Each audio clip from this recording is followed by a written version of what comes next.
세계질서 분석실에 다시 오신 것을 환영합니다. 여러분, 지금 이 순간 그린란드는 러시아와 중국의 선박으로 사방이 뒤덮여 있습니다.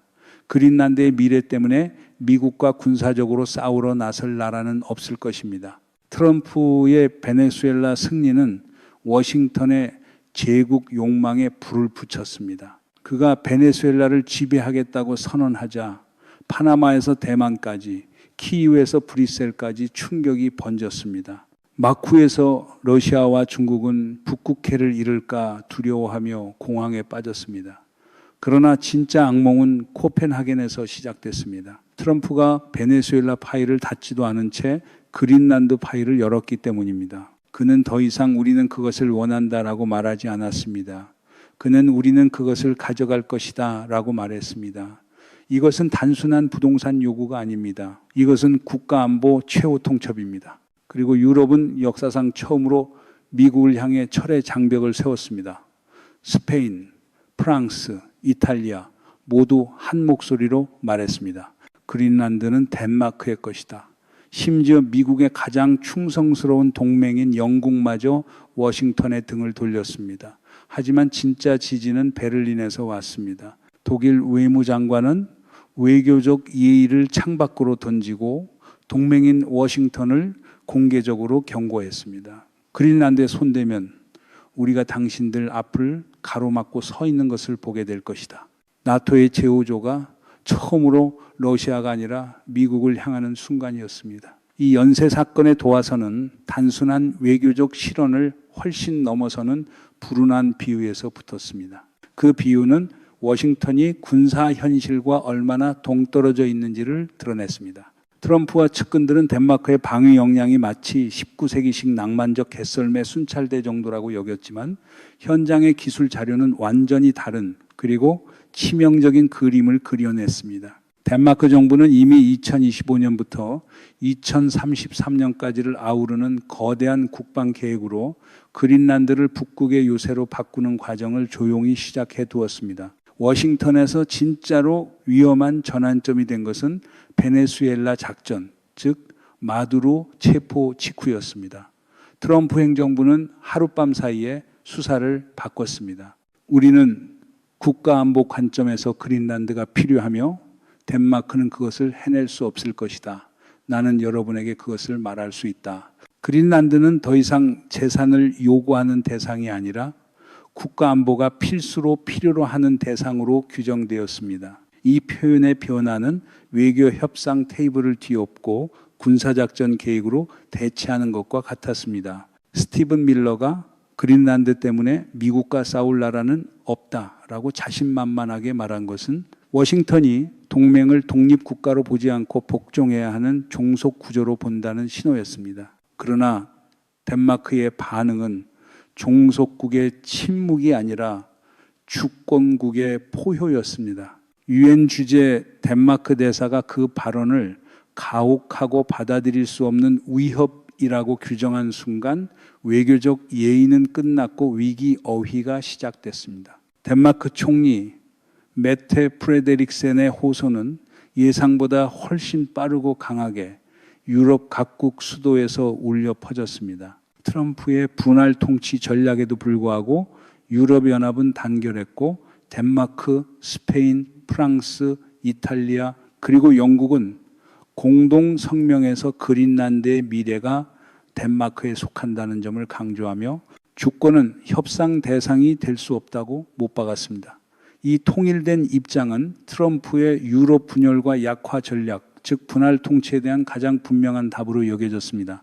유럽의 수도들은 워싱턴에 외교적으로 이렇게 전했습니다. 이것은 베네수엘라가 아니다. 이것은 우리의 땅이다. 특히 영국 총리 키어 스타머가 베네수엘라 문제에 대한 침묵을 깨고 덴마크와 함께 선 것은 미영으로 대표되는 앵글로 색슨 블록 내부에서도 균열이 생기고 있음을 보여주었고 유럽이 놀라울 정도로 트럼프에 맞서 단결하고 있음을 드러냈습니다. 그린란드에 대한 입장은 매우 명확합니다. 그린란드의 미래는 그린란드와 덴마크 왕국의 것입니다. 위기의 핵심이자 어쩌면 결정적 순간은 독일 외무장관의 발언과 함께 찾아왔습니다. 베를린은 외교적 예의를 접어두고 미국을 상대로 직접적인 억지 언어를 사용했습니다. 이는 냉전 이후 한 번도 보지 못했던, 심지어 상상하기 어려운 수준의 대서양 관계 긴장을 알리는 신호였습니다. 독일의 역사적 움직임은 유럽이 미국의 군사력 앞에서 정치적, 경제적 방패를 가동하고 있으며 더 이상 수동적 관찰자가 아니라는 가장 강력한 증거였습니다. 독일은 그린란드가 덴마크 영토이며 나토의 제5조, 즉 모두를 위한 하나라는 원칙 아래 보호된다는 점을 미국에 상기시켰습니다. 이는 동맹의 지도국인 미국 앞에서 집단 방위 카드를 꺼내 든 것이었습니다. 그리고 덴마크가 나토 회원국이라면 원칙적으로 그린란드 역시 나토에 의해 방어되는 것입니까? 이것은 냉전 이후 베를린이 워싱턴에 던진 가장 단호한 최후 통첩이며 유럽이 필요하다면 미국의 아니오라고 말하고 스스로 길을 그릴 수 있는 역량에 도달했음을 보여줍니다. 벨트에 따르면 덴마크 정치인들은 미국을 억제하기 위해 독일과 프랑스 병력을 그린란드에 배치할 것을 요구하고 있습니다. 보수 성향의 의원 라스무스 야를로우는 동맹을 받아들이는 것이 현명하다고 말했습니다. 그럴 경우 군사 점령의 대가가 미국에게 극도로 비싸질 것이기 때문입니다. 좌파 지도자 펠레 드라그스테드는 심각하게 경고했습니다. 우리는 이것이 무장 충돌이 될 것임을 분명히 해야 한다. 미국은 누크에 헬리콥터를 내려 미 국기를 꽂을 수 없다. 이 사건은 나토의 근간인 제5조를 자살 협약 같은 것으로 혹은 풀 수 없는 역설로 바꿔놓습니다. 회원국 하나, 즉 덴마크가 공격당하면 모든 회원국이 공격당한 것으로 간주되며 그 안에는 미국도 포함됩니다. 그런데 공격자가 동맹의 지도국 자체라면 어떻게 되는가? 제5조의 상대가 동맹의 지도국일 때 나토가 누구를 누구로부터 방어하는가라는 질문은 법적, 군사적 혼란을 낳으며 풀 수 없는 역설이 됩니다. 이것은 공상과학 영화가 아니라 지금 테이블 위에 올라와 있는 차가운 법적 현실입니다. 전문가들은 덴마크가 제5조를 발동하면 브뤼셀 본부가 마비되고 동맹이 사실상 붕괴할 것이라고 말합니다. 이것은 서방의 최악의 악몽이 될 수 있습니다. 이 고통스러운 과정은 나토가 미국의 통제에서 벗어나 유럽 중심의 방위 협약으로 변모하는 산고로 해석될 수도 있습니다. 이 과정에서 트럼프와 그의 팀이 저지른 가장 큰 실수는 덴마크의 군사 역량을 과소평가한 것이었습니다. 그들이 비웃듯이 덴마크가 최근 그린란드 안보를 강화하려고 뭘 했는지 아는가? 개썰매 하나를 더 추가했다라고 말한 태도는 코펜하겐이 조용히 진행해온 대규모 현대화를 그들이 놓쳤음을 드러냈습니다. 그러나 지역의 위협 인식이 바뀌면서 덴마크는 2025년부터 2033년까지를 대상으로 1,370억 크론의 대략 200억 달러 규모의 거대한 국방 패키지를 발표했고 이미 오래전부터 그린란드를 북극 요새로 바꾸는 과정을 시작해 왔습니다. 트럼프가 조롱한 진지한 순찰은 단순한 이동수단이 아니라 현대전의 가장 혹독한 조건에 적응한 생물학적, 기술적 무기입니다. 위성 지원을 받으며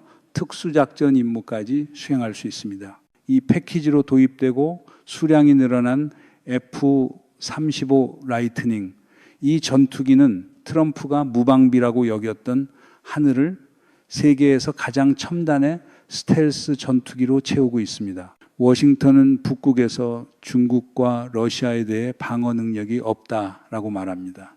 그러나 그린란드에는 북극 환경에 맞게 개조된 드론, 장거리 대함 미사일, 지형의 매 인치를 아는 정예 특수부대가 촘촘히 엮어 만든 방어망이 존재합니다. 따라서 트럼프가 말하는 국가 방위의 필요성은 사실상 핑계에 불과합니다. 동맹의 지도국이 정말 그런 우려를 가진다면 그들은 우크라이나에 했던 것처럼 덴마크에 5천억 달러를 지원하고 그 200억 달러 위에 더 얹어줄 수도 있습니다. 혹은 국가안보 위협이 그토록 크다고 느낀다면 더 많은 지원도 가능합니다.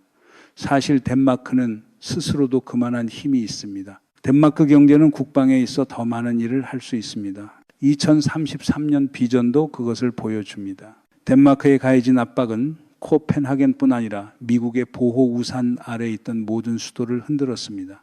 베네수엘라의 합병과 그 뒤를 이은 그린란드에 대한 위협, 파나마 운하의 안보, 대만의 반도체 공장 미래, 우크라이나의 키이우 운명은 거대한 질문을 던졌습니다. 다음은 우리인가라는 질문이 캐나다 의회에서 울려 퍼지고 있습니다. 미국이 가장 충성스러운 나토 동맹에게도 이런 일을 할 수 있다면 대만을 보호한다는 것이 와스톱은 중국을 견제하는 것이 아니라 대만의 산업을 빼앗기 위한 것일 수 있는가? 이 불신의 파도는 전 세계 동맹 체계를 근본에서부터 흔들고 모든 나라가 스스로의 철의 장막을 세우도록 몰아붙이고 있습니다. 트럼프의 움직임은 세계를 더 안전하게 만들지 못했습니다. 오히려 모든 동맹을 잠재적 적으로, 모든 보호협정을 잠재적 침공 계획으로 바꿔놓았습니다. 트럼프의 그린란드 집착을 단지 지도위 한 점을 가리키는 괴짜 지도자의 변덕으로만 해석하는 것은 전략적 실명입니다. 이 위기의 뒤에는 새로운 석유, 즉 히토리오 아리, 그리고 세계 권력 균형을 결정할 북극 무역로 통제가 있습니다.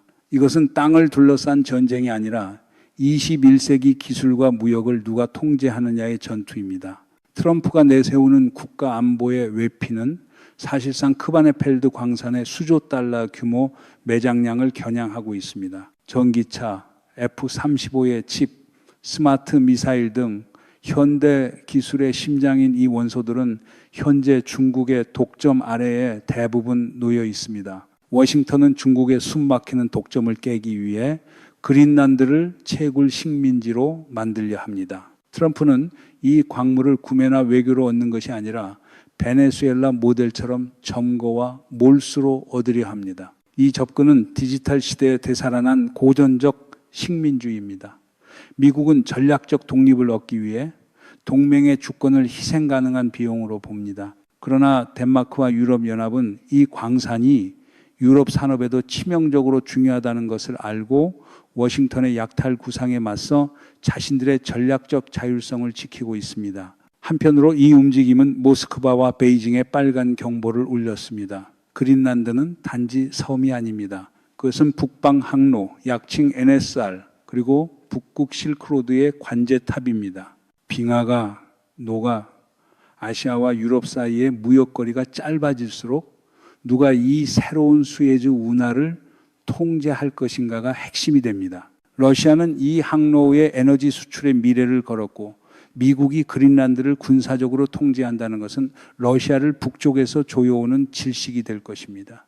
푸틴이 트럼프가 이 문제에 진지하다고 말한 것, 그리고 러시아 대사가 충돌이 있다면 군사적으로 대응하겠다고 경고한 것은 북극이 태평양이나 우크라이나보다 더 뜨거운 분쟁지대로 변할 수 있음을 시사합니다. 아이러니하게도 중국은 덴마크의 주권을 지지합니다. 베이징은 미국 해군이 북극의 문을 닫아버릴까 두려워하기 때문입니다. 트럼프의 움직임은 러시아와 중국이 유럽과 함께 반미적 병합 반대선 위에 서게 만드는 기묘하고 위험한 상황을 만들어냈습니다. 역사적으로 보자면 이 위기는 1956년 수에즈 위기와 놀라울 만큼 닮아 있습니다. 트럼프의 전략은 역사적 선례를 만들려는 시도입니다. 1917년 미국은 덴마크가 서인도 제도, 즉 버진 아일랜드를 2,500만 달러에 팔도록 강요했습니다. 그때의 명분도 독일 잠수함 위협과 전략적 필요였습니다. 트럼프는 2016년에 같은 시나리오를 반복하려 합니다. 이번에는 중국과 러시아의 위협을 핑계로 삼습니다. 사실 1956년 수에즈 위기는 오늘의 상황을 비추는 거울처럼 나타납니다. 그때 미국은 제국적 야망으로 이집트를 공격하던 영국과 프랑스를 막았습니다. 그러나 지금은 역할이 완전히 뒤바뀌었습니다. 유럽이 제국적 야망으로 움직이는 미국을 막으려 하고 있습니다. 이 역사적 아이러니는 서방의 도덕적 우위가 침식되고 힘만이 유일한 통화가 된 새로운 세계 질서를 가리킵니다. 이코노미스트의 분석에 따르면 트럼프는 유럽에서 벽에 부딪힌 뒤 전술을 바꿨고 이제 그린란드의 현지 주민과 지방 정부를 직접 겨냥하고 있습니다. 계획은 코펜하겐을 우회해 그린란드의 미크로네시아 모델의 자유연합협정을 제안하는 것입니다. 즉 독립을 선언하라. 우리가 직접 자금을 대겠다. 그 대신 국방과 외교를 우리에게 넘겨라. 이 음흉한 계획은 덴마크 왕국을 내부에서부터 찢어내려는 것이며 유럽의 단결을 시험할 가장 큰 정치적 함정 가운데 하나로 테이블 위에 올라와 있습니다. 한때는 이론적 논쟁에 불과했던 나토의 종말은 베네수엘라의 붕괴와 그린란드를 향해 뻗는 탐욕의 손과 함께 구체적 가능성이 되었습니다. 트럼프의 마고도니아 꿈은 지도를 즉시 바꾸지 않을 수도 있지만 서방 동맹의 정신을 훼손했습니다. 그 밤 베를린과 코펜하겐에서 울려나온 목소리는 단지 영토 방어가 아니라 유럽의 명예를 지키는 외침이었습니다. 트럼프 아래에서 미국이 더 이상 보증인이 아니라 잠재적 위협으로 보이는 이 새로운 세계에서 나토 제오조의 역설은 동맹의 심장부에서 시한폭탄처럼 계속 째깍거립니다. 한때 안전한 피난처로 여겨졌던 동맹은 그 밤 무너졌습니다. 덴마크의 F-35와 독일의 경고는 워싱턴에 분명한 메시지를 보냈습니다. 이것은 팔아치울 부동산이 아니며 이것은 무방비가 아니다. 철의 장벽은 세워졌다. 그리고 그 장벽 뒤에는 미국에도 불구하고 자신의 운명을 스스로 그려나가는 유럽이 이제 서 있다. 오늘의 방송은 여기서 잠시 멈추겠습니다. 여러분의 댓글과 의견을 늘 기다리고 있습니다. 안녕히 계시고 다음에 다시 뵙겠습니다.